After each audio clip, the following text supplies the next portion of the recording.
welcome to Your Family Dog, a podcast dedicated to helping families love living with dogs. Here are your hosts, Julie Fudge Smith and Colleen Pelar. Hello, and welcome to Your Family Dog, a podcast dedicated to helping families love living with dogs. I'm Julie Fudge Smith, and I'm here today, of course, with Colleen Pelar. And we're talking today about house training. One of the banes of all puppy owners, especially, and dog owners too, is how do I teach Rover to go outside?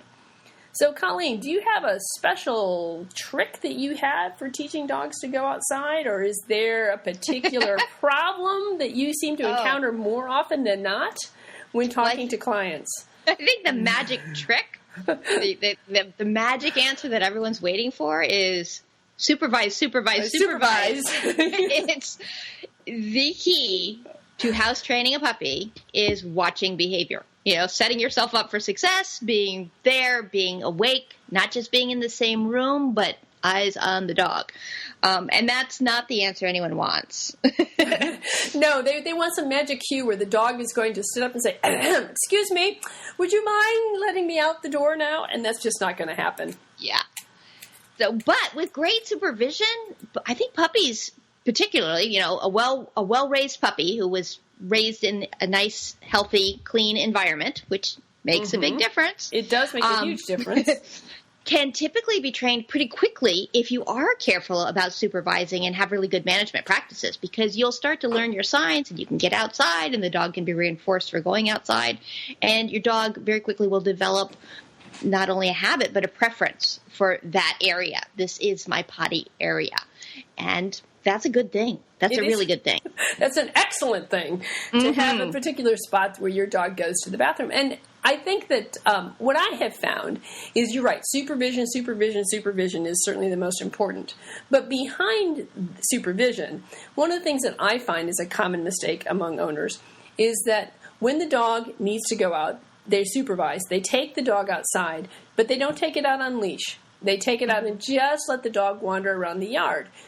And maybe the dog goes, maybe he doesn't. But one of the things is I find that slows down house training because you're not giving the dog a clear signal of what it is that you want him to do.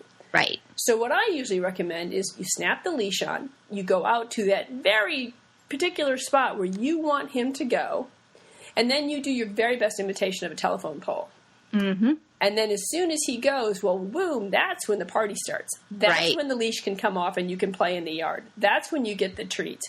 So the dog understands very clearly that all good things happen after I do my duty to God and country, so to speak. Yeah, I always like for puppies to realize that they are in control of a very valuable commodity that makes people do fun things. And when you spend that commodity in the house, nothing good happens. But when you do it outside, they lose their minds and go, yay! But the minute before you went to the bathroom, kind of boring, you know? Someone's just standing there holding the leash. And I sometimes call it zombie training. I think like any middle of the night potty breaks and these early ones, you're just sort of standing there, just like, I am taking care of your basic needs. Life is fine. And then as soon as we have success, okay, now in this time, I can do something for you. I can be reanimated. Yes. In the middle of the night, I cannot be reanimated. No. You will only learn that I can be animated during daylight hours. But for potty training, I like going out with that whole concept of like, we're just boring. You know, I'm taking care of this. And then as soon as you go, yay, you know? Right. Although I would also say, too, that I agree with the middle of the night pottying. I am not having a big party afterwards because I don't want the dog to think this is a great thing. I'm going to wake up and go to the bathroom because then I get a whole lot of attention. Right. No, if you go to the bathroom, that's great. You can have a cookie. We're going to come in and go back to bed. During the day, yes, there'll be a big party. Right. There'll be a cookie either way, but that's not too much enthusiasm or animation or excitement from me at 2 a.m. I'll be out there. I'll help you, but no. That's right. Now, the other thing I think that a point that you made that I thought was really a good idea and something to keep in mind is keeping kennels clean, keeping the dog clean, that if they come from a clean environment, they're more likely to want to maintain that. Dogs don't want to live in their soiling. And so that's why I think it's important to make sure that when you can't supervise the dog and you decide he's going to have some time in his crate or behind a gate, that there's an appropriate place, either if he's behind a gate for him to go in case you miss, or two, that his crate is really the right size. So he thinks of it as a bedroom and not a bed and bath. Right. And so the size of the crate for the dog should be large enough for him to stand, sit, lay down, and turn around. But any bigger than that, and you might be having a bed and a bath problem as opposed to just a bedroom. Why doesn't punishing for house soiling work? Why can't I rub my dog's nose in it and have him learn that that's where he's not supposed to go? Yeah. Well, gee, let's start with the basic thing of they have to go. Yes. They have to. It's a biological imperative that your dog must eliminate. So, if the dog is punished for elimination in what you consider to be an inappropriate spot, it is very easy for the dog to learn. You don't like when I go to the bathroom, therefore I should hide.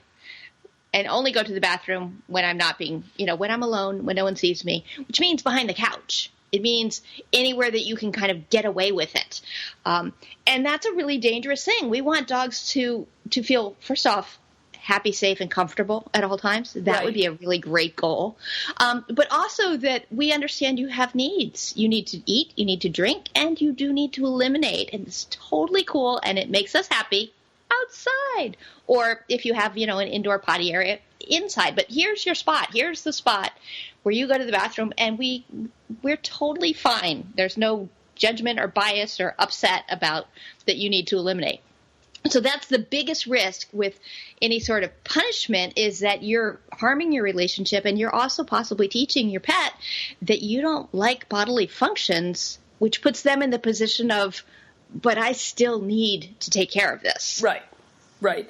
And now the other thing I was going to say, too, is that if you catch them after the fact, right, so you haven't been supervising him and he goes to the bathroom in the laundry room and you find it 20 minutes later, scolding him for it is not going to make any difference, because punishment only works when it's really proximate to a behavior. And not that we want to punish going to the bathroom, but taking him in there and showing him what he did wrong, he's not going to get the fact that what he did 20 minutes ago is what you're upset about now. So if you find him starting to go to the bathroom, what I do is I'm like, no, and I pick him up and we rush out the door. But if we have a mistake, honestly, clean it up and move on, because punishing him for it is not going to teach him the lesson you think it's going to teach him. It's not going to teach him not to go in the laundry room. It's just going to teach him that for some reason poop on the floor makes you act like a mad person. Right. And I think if you have an accident, the first thought is, that's on me.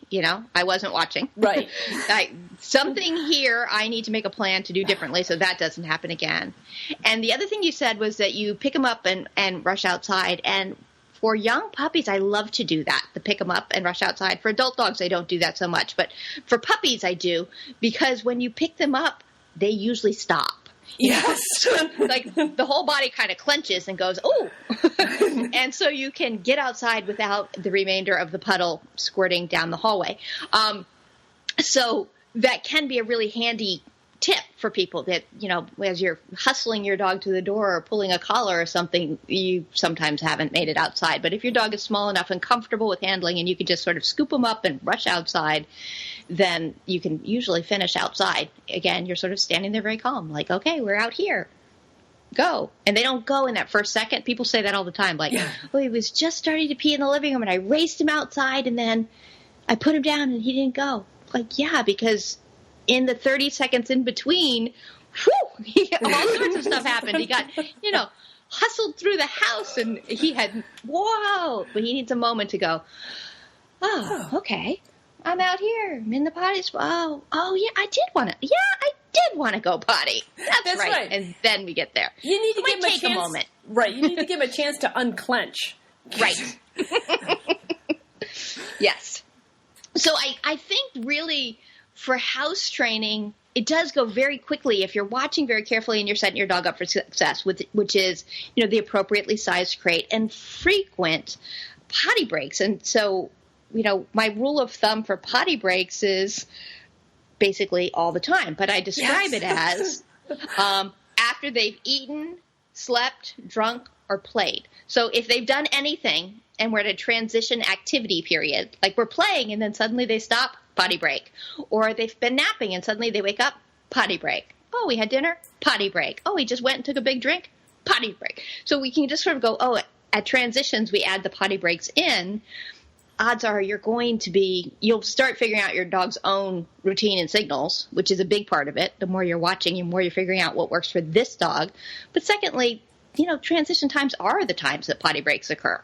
Yes, that's one of the points I was going to make, too, is that I always tell my owners to look for transitions between activities, sleeping to waking, waking to, to eating, whatever. Those transitions are when bowels and bladders wake up and rush them out the door. The other thing is that as you do that, you're going to really begin to recognize the signs that your individual dog is giving you. But there are particular ones you can look at. Restlessness is one of them. I find if a dog starts really getting restless and I'm looking around and I'm kind of moving and I'm sniffing the floor a lot, to me those are all signals from a puppy that I maybe need to go outside. And sometimes a little bit of slowing down, too. Like they're just sort of investigating, and then all of a sudden everything slows down and you go, oh, there's a sign. That's right, because you can't be running around and pooping at the same time. So there's it's sort of this bodily transition between activity and elimination. The body has to slow down. It's amazing in class when you'll look over at a dog and you go, I think he wants to go outside. And they're like, no, he's fine. I'm like, And then they take the dog out and they go, wow, how'd you know? It's like you're magic. Like, I don't think I'm magic. Might just be that your dog totally looked like he needed to go outside. That's right.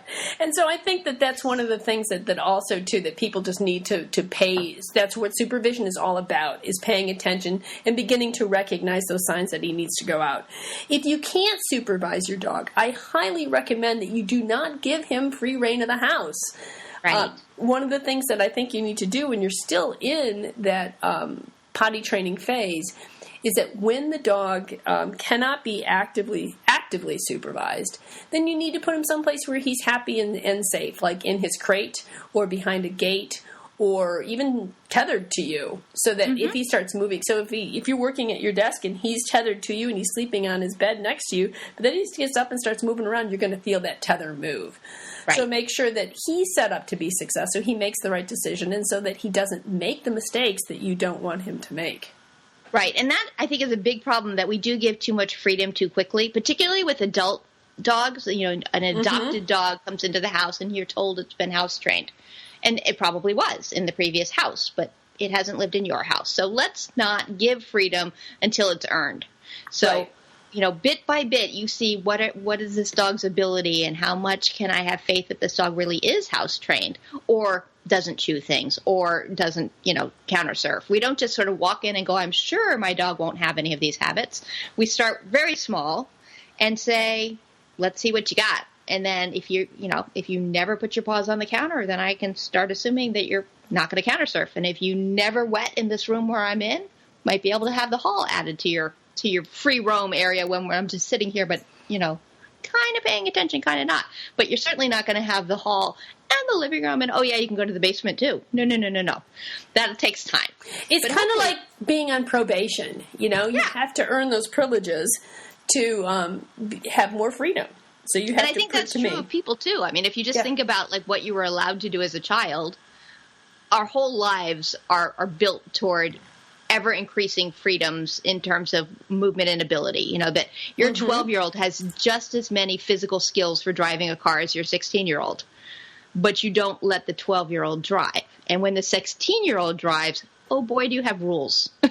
So the rules on your 16-year-old are not the same as what you would say to your spouse. Like, where are you going? When are you going to be back? How long will it be? Well, you're not picking anyone up. You're not driving anyone with you. Freedom is earned.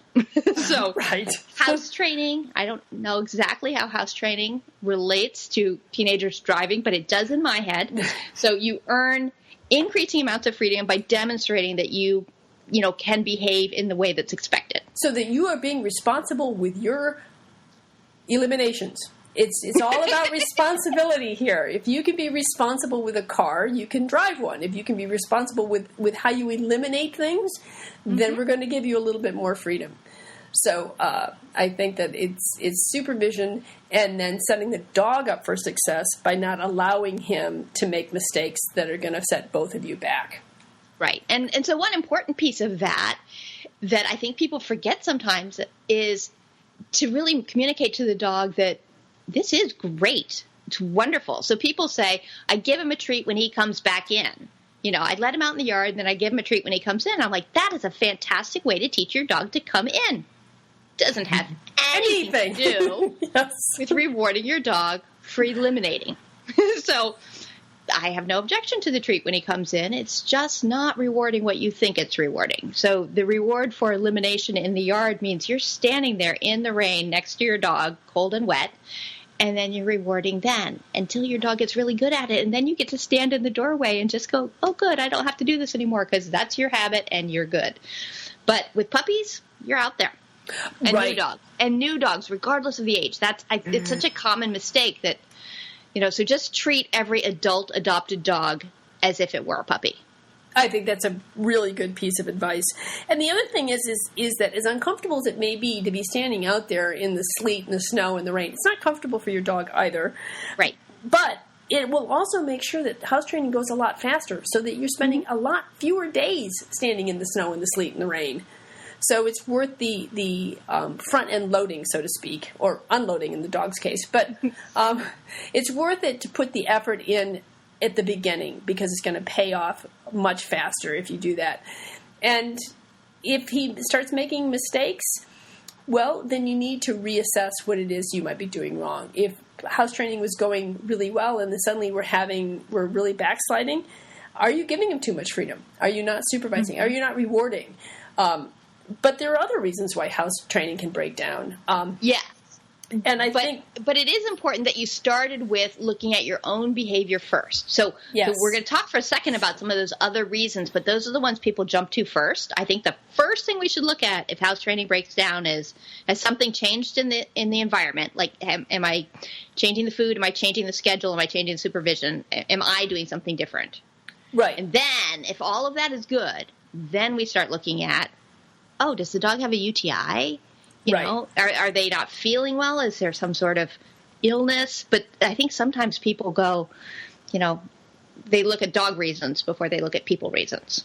I agree. The other thing I get, too, is that they'll have a dog and he's been housebroken for a while. And it could be that the dog is, 2 or 3. It's been housebroken for 2 or 3 years. And then suddenly he starts having accidents in the house.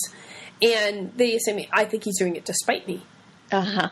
I'm like, well, okay, I'm not thinking that, but, well, let's take a look at a few things. One of the things I always have him do is take him to the vet and get a good physical done and make sure that there's not a urinary tract infection. Because I have found repeatedly that is usually the case for older dogs. And so common. And then they'll say, but he sleeps through the night. And I'm like, I sleep through the night when I have a UTI. So that's more having to do with circadian rhythms than whether or not you have a bladder infection. So he can still sleep through the night and have a UTI. So have that checked out, because who wants to jump through a whole bunch of behavioral loops if an antibiotic is going to solve the problem?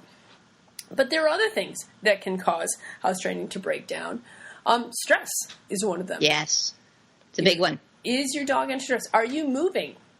Have you had somebody join the household? Do you have a new roommate, a new husband, a new child? Or someone leave the household. That's right. It can be stressful in either direction. Or somebody's sick, or a new job schedule. I mean, lots of times it's just the break in routine that causes stress. Right. And urination is a stress-relieving behavior. So for a lot of dogs, they feel a little bit better if they just pee on something. And that's unfortunate. It's not about anger. It's about stress reduction. But it may be because you're working longer hours, your dog is having accidents in the house because he's stressed. But it's not because he's angry or he's spiteful or he's frustrated. And he may just have a very full bladder. Yeah. If you're working longer hours so that he's used to going, say, 5 hours going to the bathroom, and now he has to wait 7, it could be that he simply cannot hold it. It could be that something else. It could be you added a new pet. Maybe, you've added a puppy, and the puppy is now urinating in inappropriate spaces, and so the dog, there's new smell of urine inside, and the old dog's going, cool, I can mark here too. Yeah, and you think you cleaned it up well, but you did not clean it up well enough for a dog's nose to not know that there was urine there. And that's a real tricky one because the scent of urine is a trigger for urination. So a dog will smell where another dog went in the house, and then suddenly you have this, repeated marking of this, or same dog or another dog scent. It doesn't even have to be a different dog. But they'll repeatedly mark this spot. You're like, what is up with that? I keep cleaning it. Yep. Not to dog level yet. Right, and if it does have, one of the things is when you get, for example, we're getting a brand new burner puppy in February, and one of the first. Oh, it's official? It's official. Decided? We did. We even put a deposit down on him. Wow. So we're very excited. We're now we're going through the whole process of what do we name the dog. So I said, Brad, there's this podcast I recently listened to. So, but one of the things that we will do is, as I have a lot of floor rugs, I live in an old house, is all the rugs will be picked up. All the rugs will be rolled up for about a month or so until we're sure that this new member of our family is house trained. And so that way I don't have to worry about getting those rugs properly cleaned, because one of the things that would happen is that as the urine soaks into the pad or into the carpet, you need something that's going to break down the enzymes, and sometimes it just doesn't work very well, or you have to have them professionally cleaned. So one of the things, my suggestions is when you've got a new dog, as much as you can, pick up rugs so that they don't become objects for urination. And that's going to be the time when all the rugs are going to be sent out to be cleaned. Yeah. So, and then they'll just stay rolled up until everybody's housebroken. But if you can, try to make sure that you've got surfaces that are easily cleanable and that you can use an protein dissolving cleaner. Right.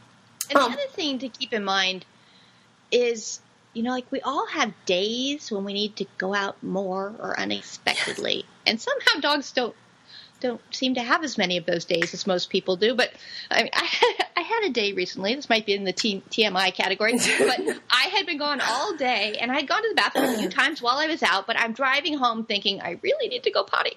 And I get home, and my dog is there, and I always rush him out first. And I was like, oh, boy, that's not fair, but I'm taking the turn first. And so I thought, this poor dog has waited all day, and he was totally fine. But what is that? How many times do you get to go to the bathroom during a day, and how many times does your dog get to go to the bathroom during the day? And it's not always the same number.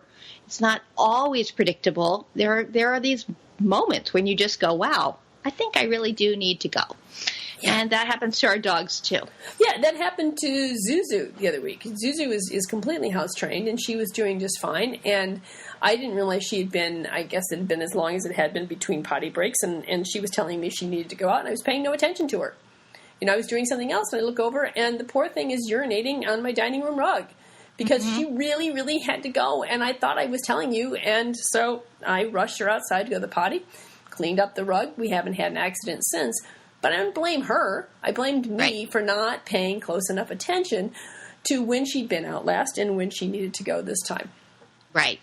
Now, we're talking about urination, but this can also go with defecation. And I had a client just this week who was having a worker come to the house, and the worker texted and said, please put all your animals up. So she said, well, he's not coming back again. We'll have to find somebody else to, fix the furnace or whatever. But he was coming. And so her husband suggested, instead of crating their dog in their crate downstairs, why didn't she go upstairs to the bedroom with the dog and close the door, and then she could be with the dog. So she's up there, and she was going to do some ironing, and she closed the door to the bedroom, because the dog usually has full run of the house. And the stress of closing the door, being in a room with the door closed, she pooped right there. And she was, because she knew that there was somebody downstairs that she couldn't go meet, and now their door is closed. And even though Mom's here, this is just totally unfair. And the owner was just so surprised. And I said, well, I think there's a couple of things that you can do. to prevent this from happening again. One is she loves her crate. So have a crate upstairs that you put her in. She's less likely to poop in her crate. Mm-hmm. 2, before you close the door, give her something to do that she loves, like an elk antler or a stuffed Kong or one of her intelligence toys. She has an IQ ball that she just loves. So she's busy doing something when you close the door. Or the other thing you could do is put a gate across the door rather than closing the door, so she still has that visual. Or a gate at the top of the stairs so she can run around upstairs. So I think there are things you can do to manage your dog, but also understand that there can be unexpected stresses, and spontaneous elimination is a response to stress. Yes. That actually happened when you were saying that. It reminded me years ago. I'm trying to remember which dog it was. I think it must have been Midas. But before I had kids, pretty much everywhere I went, dog went too. So I went over to my mom's house one day, and the dog went with me, and there were a bunch of like distant relatives there. So I'm like meeting people that I don't really know, and like, okay, hello, probably 10 people at my mom's house. And then I hear someone say to my mother, "Oh, your daughter's dog." My dog had just pooped in the living room. My dog had never pooped in any house before or after. But that one day, with all of these relatives, second cousins once removed, kind of being like, "Oh, your daughter's dog." It was just awful. And so, clean that up, get the dog out. But I don't know what that was. But life happens. That was not a punishable offense. That was a stressful moment where things went poorly. I mean, fortunately for me, my dog was still invited back to my mother's house after that, because my mom knew too that was an aberration. That was not, right. That was not a house training issue. That was just something bad happened. So, we've all had a situation where, stomach upset or you throw up or something happens and you go, wow, that was unplanned. So that happens to dogs too. Yes, and they can do not only spontaneous defecation, there can be spontaneous urination or spontaneous releasing of your anal gland, which is always fun. Always a treat. Always a treat. I always look forward to that one. But I was going to say that it's not just dogs, it's people too. Do you remember in the movie Saving Private Ryan? In the opening scene, the men are in the boats as they're traveling over to Normandy, and they realize as they're approaching this battlefront how dangerous and scary this is. And they show these men in these boats urinating on themselves. Mm-hmm. And so, we do that too under severe stress. And who can decide exactly what severe stress is for someone? Right.